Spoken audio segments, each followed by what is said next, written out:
So what we're going to talk about today is something called Cloud Custodian, and the claim is that it can help you reclaim your cloud, which is a bold claim. Hopefully, I'll have convinced you that there's at least some value in it by the time we're done. So I want to talk a little bit about what the problem is. What specifically are we reclaiming when we're talking about reclaiming your cloud? And if you've ever done work on, with cloud systems, obviously we're an AWS conference, so I'm sure we all have some experience with the cloud. You'll know that there are a lot of things that can happen where you're building stuff in the cloud. Maybe you've got multiple teams that are doing things. Maybe you've got different technologies. You start off doing a lot of stuff in the console and just sort of click opsing your way through things. Maybe you move on to something like Terraform or CloudFormation or CDK or whatever. You start building up your best practices. Maybe you start ossifying a little bit because you've written a script. Some guy wrote a script using Botto and Python like a couple of years ago, and it works really well at creating your EC2 instances.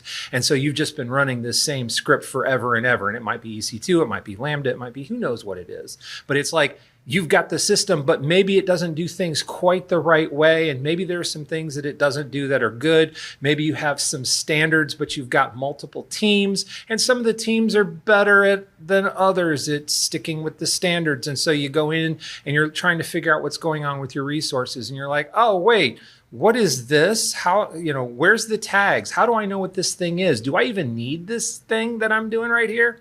These are all the types of things that you can often see in a cloud-based environment. And sometimes you might want to ask yourself, hey, wouldn't it be cool if I had a tool that I could use to essentially say, this is how I want all my cloud services to look. I want it to have, all of my EC2 instances should use GP3 storage. All of my RDS instances should have automatic snapshots turned on, et cetera, and so on. Those types of policies, those types of best practices, I just want to have a tool that will go through and look at all my stuff and say, yeah, I found these 5 problems that you need to fix. Well, that's what Cloud Custodian does. Let's do a little bit of the history and background, and I see that things are a little off there. This all came out of a bank, of all things. Capital One started doing this cloud thing, and it was like, oh, this is cool. You can do stuff in the cloud. You don't have to build servers and have rooms full of random cups full of screws and what have you. You can do it all in the cloud and let someone else worry about it.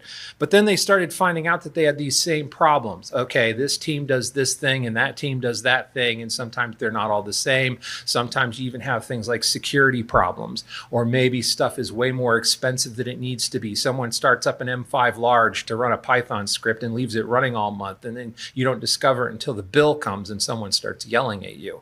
All of those types of things, they figured they needed a tool that would do the types of things that I'm describing. They created that tool. It was so good that they decided that it needed to be more widely disseminated. So a group of folks from Capital One split off, formed a company called Stacklet, and open sourced their engine that they had built, calling it Cloud Custodian. And here we are today. And the idea behind Cloud Custodian is very basically, you write a set of policies that essentially describe what you want, and then you run Cloud Custodian, and it will tell you things about what you want, what might not be a thing, and in many cases can even perform actions to make things the way you want and do this automatically. Let's take a look at a few examples. So here, I'm going to show you, this is probably the simplest policy you can imagine. You can see that it's written in YAML. I'm sure all of you are fans of YAML. How many of you love YAML with a passion? Everybody? Yes, absolutely. YAML is everyone's favorite data description language, right?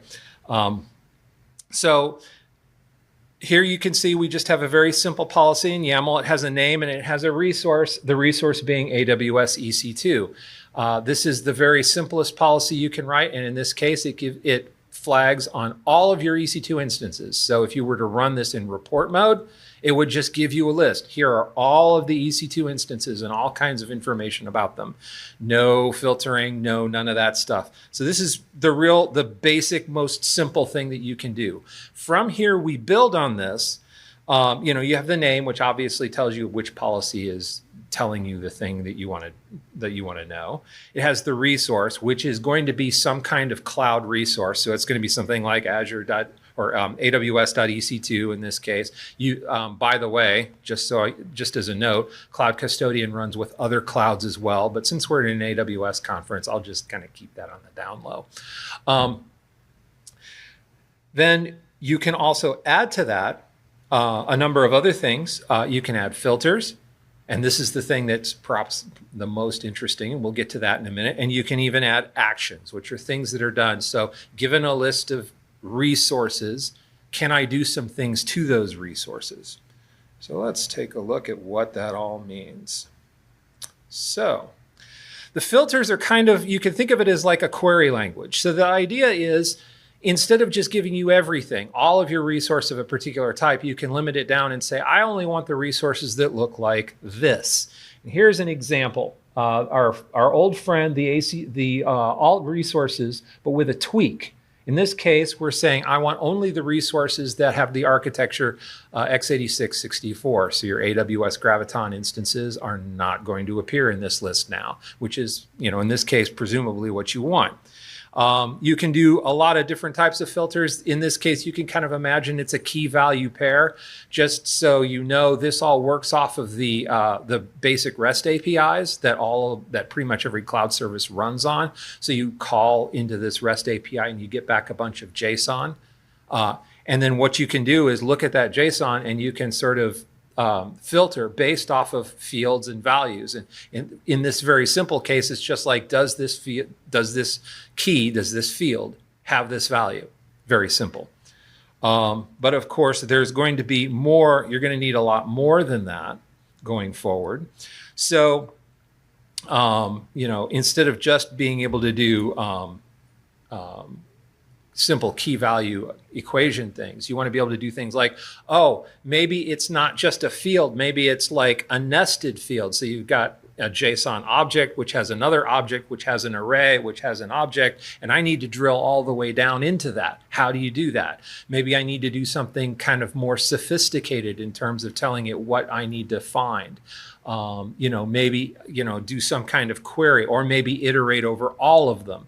Those types of things you can do with an integration that's called JamesPath. How many of you have ever heard of JamesPath before? Played with it? Done some work with it? JamesPath is actually not Cloud Custodian specific.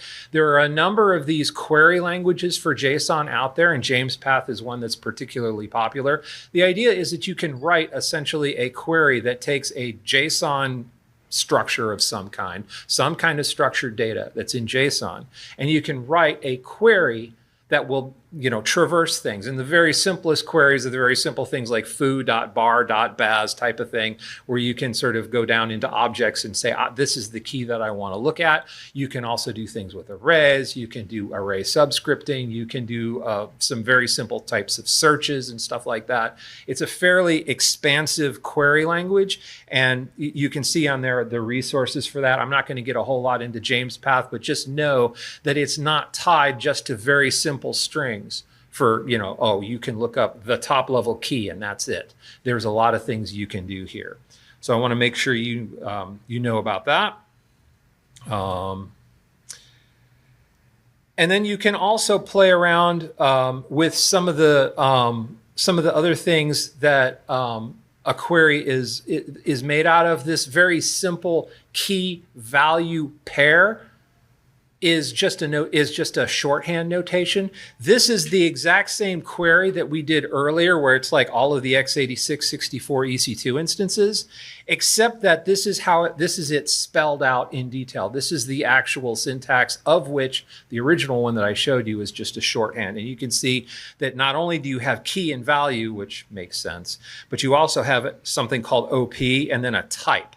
OP is stands for operation. And this gives you some of the interesting types of operations that you might want to do. So you can not only test for equality, but for inequality. You can do things like greater than or less than. If you're thinking, oh, it would be nice if I could write a policy that says all of the, I don't know, RDS instances which have storage that is less than 500 megabytes. Well, there you go. There's your policy. There's the type that you would use. You can do substrings and subsets and substrings, things like contains or in, and so on and so forth. You can even do, if you're one of those crazy people who loves regular expressions, you can use regular expressions to do some of your searches, which is all very fun and good. So that gives you a little bit more diversity, I should say, in the types of things that you can do. And then on top of that, you can add on value types. Value types are a very cool thing in that you can have some data that you pull out, but you can then interpret it differently. A good case in point is for a lot of resources, you can imagine that they all have creation times. So at what time, date and time, was this particular resource created? That's useful. But then if you wanted to say, for example, I want stuff that's older than, 3 months or whatever, well, do you really have to write a bunch of date and time stuff and create an entire date time language that can do daylight savings and leap years and all that stuff? Do I want to do that in James Path? No, you really don't. Trust me, you don't. So what you can do instead is say, I want you to interpret this value as something else. And one very common one for dates and times is to interpret it as an age, which basically takes the current time and subtracts out the time that it was, like the creation time in this case, and says, oh, this resource is 3 months old. So you can then write your query in a much more numeric sense, instead of having to figure out, okay, I have to subtract this and make sure, okay, January has 31 days and all this stuff. You don't have to do any of that. You just say 3 months old or older. And then it's like a greater than, age is greater than 3 type of thing. There are a couple of other ways you can do this. Size-based computations. It'll do CIDRs automatically, so you can do things with IPv4 and also looking at things like subnet masks and stuff. And you can also do a cool thing where you swap the key and the value as part of the query, which becomes useful in some cases where you're doing things, for example, with a whole list. So you could have a whole list of things, and then by swapping them, there's some tricks to it. It's probably a lot of, I don't have a lot of time to talk about it, but trust me, that is a very interesting thing to do. And there are a lot of other value types as well. So here's a few examples. I mentioned the age-based filtering. So here you have, launch time less than, in this case, 0.5, which I believe in this case is like hours. So you might have been in a position where it's like, okay, I want to flag or maybe even do something to resources that are not responsive. But if you're creating a brand new instance, like say you've got an auto scaling group and it's automatically creating these new instances that sets themselves up, sometimes there's a little bit of time where the instance is up, but it's not actually useful yet. And you don't want the policy to say, oh, it's been a whole 3 seconds. Why haven't you started responding yet? Kill it off. You want to do that. So you can put a query in there that says, oh, by the way, skip all the resources where the resource isn't old enough yet. And then here's an example of a swap value type where you can essentially say, I want to look in a security group and I want to make sure that there is a value in this particular group ID, like maybe it's using a different, like making a reference to a different security group. And it has, I want this particular security group ID to be in that list. And if it's not in that list, or in this case, if it is in that list, flag on that. So there are some things you can do with the swap value type. So, and then the other thing you can do is, besides the value type, so far we've been working with something called the value filter. And that essentially is like just simple, looking at values. This is something called a list item filter type, where instead of working just with individual values, you're working with whole lists. And this helps you in a lot of cases where it's like, okay, I've got a bunch of IP permissions in my security group. And I want to make sure that none of them are, in this particular case, I want to make sure that the IP range that's being talked about isn't the whole world, and the port isn't port 22. And if you've ever worked with EC2, raise your hand if you've worked with EC2. You know that if you're doing it at the console, very often it very much wants to give you a default security group that allows SSH from the rest of the world, because of course people doing that at the console very often don't know what they're doing. And so it's like, here's an easy way to get into the instance you just created so you don't feel like you wasted your time. But those are a security problem. And so sometimes you want to make sure, hey, did someone create this thing at the console and didn't set up the security right, so it's going to be a problem later for me? Well, this policy would find all of those for you. So let's move on. And then you can do things like a reduce filter, which if you've ever used map or reduce in a programming language, you can do some of that inside of Cloud Custodian, where you can essentially take them, you can consolidate them, sort them, split them apart again, and do all kinds of fun functional programming types of things.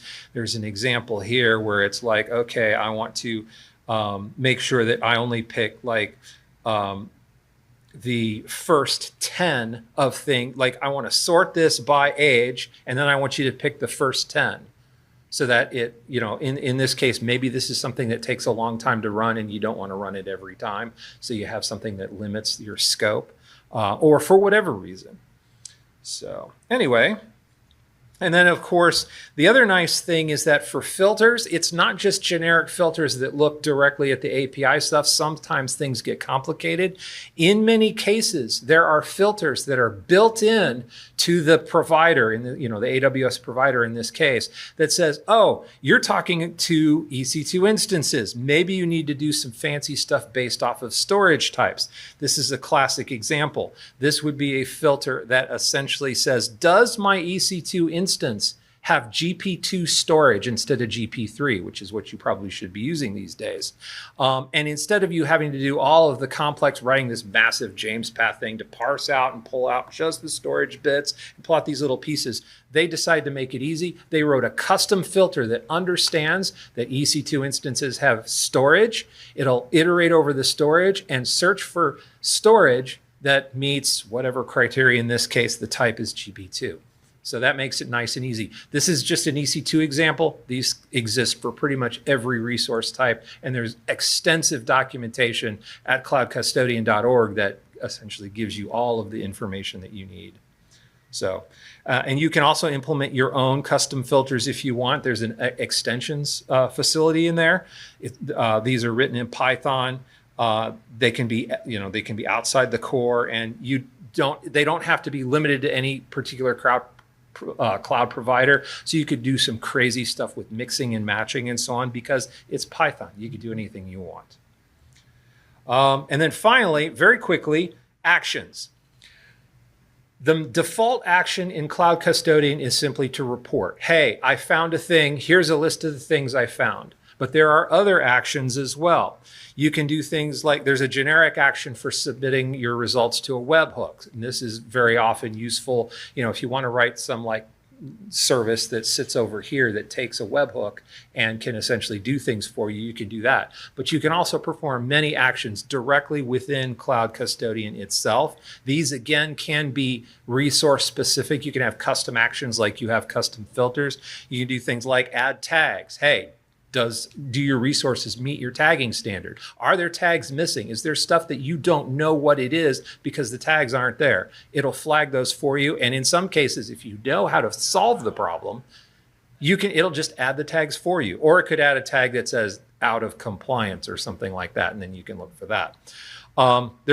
There's a sort of mark and sweep operation you can do where you can mark stuff, and you can be like, okay, all the EC2 instances that are older than 3 months, mark them. And all the EC2 instances that are in US West 2, mark those. And all the US, and like multiple things.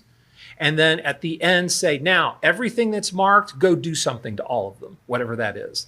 And then you can do things like, for EC2, just as an example, you could start and stop instances. So you could, for example, have an on and off hours policy where it's like, I want these shut down at 5 o'clock and started up at 8 o'clock because you only want to run them on weekdays. You don't want to be paying for them when you're not using them like over the weekends.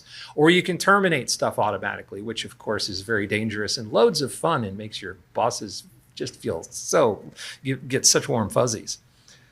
So you can have that kind of fun with Cloud Custodian as well. And then you can add multiple tags. I think we've gone over that. There's Mark for OP. We talked about that. You can also for some more advanced stuff, you can do things like events. And there's my timer. You can do events. So you can have an event happen and it's hooked into EventBridge. So you can create an event that will allow something to happen and trigger something in Lambda when a particular thing happens.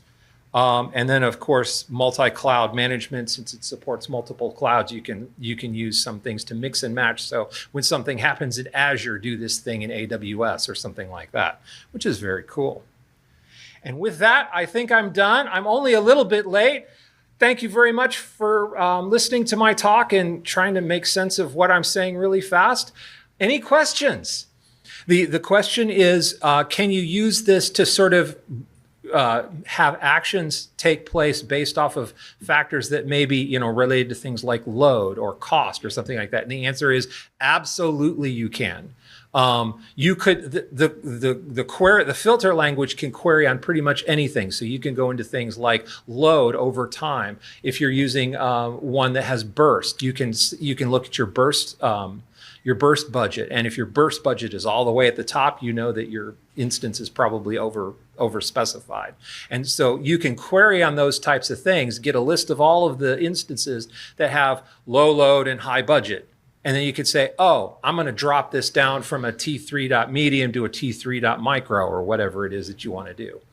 The question is there CloudWatch, is there native CloudWatch access? And the answer to that is yes. It hooks directly into CloudWatch. The event type hooks into CloudWatch, and there's a specification for essentially saying when this event happens, start doing these things. Run this filter, run this policy, which will have its filters and actions, and things will happen.